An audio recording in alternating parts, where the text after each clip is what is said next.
தூத்துக்குடியில் +2 மாணவி பாலியல் வன்கொடுமை செய்யப்பட்டு கொல்லப்பட்ட சம்பவத்தில் குற்றவாளிகள் விரைவில் கைது செய்யப்படுவார்கள் என திமுக எம்பி கனிமொழி கூறியுள்ளார். அவர் அளித்த பேட்டியை பார்க்கலாம்.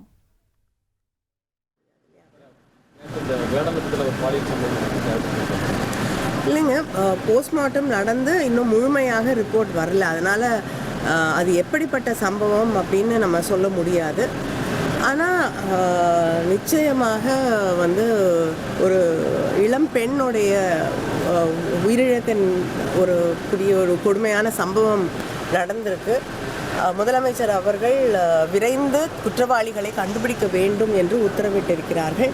ஒரு ஏடிஎஸ்பி தலைமையில் 4 டிஎஸ்பிகள் 6 இன்ஸ்பெக்டர்ஸ் இதற்காகவே தனிப்படையாக அமைக்கப்பட்டிருக்கிறார்கள். 10 தனிப்படைகள் அமைக்கப்பட்டு எல்லா இடத்துலையும் விசாரணை நடந்து கொண்டிருக்கிறது. குற்றவாளிகள் நிச்சயமாக விரைவிலே கைது செய்யப்படுவார்கள்.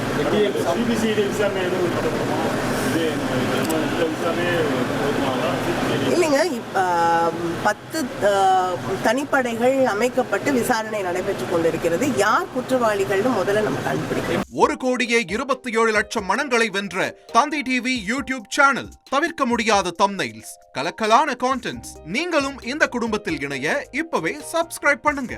அசுரபலம் கொண்ட எங்கள் டிஜிட்டல் கரங்களில் உங்கள் விளம்பரங்களை சேர்க்க வாட்ஸ்அப் பண்ணுங்க. 8939888378. Email advtthanditv@dttv.in.